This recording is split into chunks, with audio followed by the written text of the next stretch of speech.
Welcome to Shweta's వంటలు. ఈ రోజు మనం చేయబోయే రెసిపీ కాకరకాయ పులుసు. కాకరకాయ అంటే కొందరికి ఇష్టం ఉండదండి, చేదు ఉంటుందని అసలు తినరు. నేను చెప్పే విధంగా ట్రై చేయండి, చేదు లేకుండా చాలా చాలా బాగుంటుంది. నా ఛానల్ ని ఫస్ట్ టైం చూసినట్లయితే మరిన్ని వీడియోల కోసం సబ్స్క్రైబ్ బటన్ ని క్లిక్ చేయండి. ఇప్పుడు ప్రాసెస్ ఎలానో చేసేద్దాం. 1/2 కిలో కాకరకాయలు తీసుకున్నాను. నేను ఇక్కడ పొడవుగా కట్ చేసుకున్నాను కాకరకాయలు. మీకు ఇష్టమైతే రౌండ్ గా కూడా కట్ చేసుకోవచ్చు. ఈ కాకరకాయల్లో 1 టేబుల్ స్పూన్ సాల్ట్ వేసి కలుపుకోవాలి. ఇలా వీడియోలో చూపిస్తున్న విధంగా కలుపుకోవాలి. ఇలా చేయడం వల్ల కాకరకాయ చేదు అనేది వెళ్ళిపోతుంది.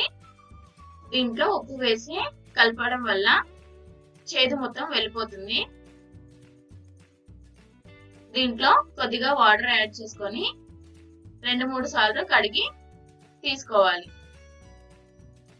ఇలా కడిగిన తర్వాత కాకరకాయ ముక్కల్ని ఇలా గట్టిగా పిండేసి ఒక ప్లేట్ లోకి ట్రాన్స్ఫర్ చేసుకోవాలి. చూడండి, వాటర్ అంతా ఎంత గ్రీన్ గా అయిపోయాయి, చేదు మొత్తం వెళ్ళిపోయింది. ఇలా కడుక్కున్న కాకరకాయ ముక్కల్ని పక్కన ఉంచుకోవాలి. ఇప్పుడు 25 గ్రాముల చింతపండుని ఒక బౌల్లో వేసుకొని వాటర్ వేసుకొని నానబెట్టుకోవాలి. ఇప్పుడు ఒక ప్యాన్ తీసుకొని 2 టేబుల్ స్పూన్ ఆయిల్ వేసుకోవాలి. ఆయిల్ వేడెక్కిన తర్వాత ఆవాలు, జీలకర్ర వేసి వేయించుకోవాలి. వీటిని హై ఫ్లేమ్ లో వేయించకూడదండి, లో ఫ్లేమ్ లో వేయించుకోవాలి. పక్కన ఉంచుకున్న కాకరకాయ ముక్కల్ని వేసి కలుపుకోవాలి. ఇలా కలుపుకున్న తర్వాత ఒక 2 నిమిషాల పాటు ఉంచుకోవాలి. వీటిని లో ఫ్లేమ్ లో ఉంచుకోవాలండి. దీంట్లోనే కట్ చేసుకున్న పచ్చిమిర్చి, ఉల్లిపాయలు, కరివేపాకు వేసి కలుపుకోవాలి. వీటిని కలర్ వచ్చేంత వరకు కలుపుకోవాలి. ఇలా కలుపుకున్న తర్వాత దీంట్లోనే కొద్దిగా పసుపు, అల్లం వెల్లుల్లి పేస్ట్ వేసి కలుపుకోవాలి. అల్లం వెల్లుల్లి పేస్ట్ పచ్చివాసన పోయేంత వరకు కలుపుకోవాలి.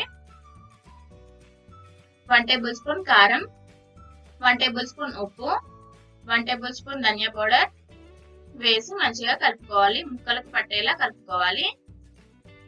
ఇలా కలుపుకున్న తర్వాత దీనిపైన మూత పెట్టి ఒక 2 నిమిషాల పాటు మీడియం ఫ్లేమ్ లో ఉంచుకోవాలి. ఇలా మూత తీసి కలుపుకోవాలి.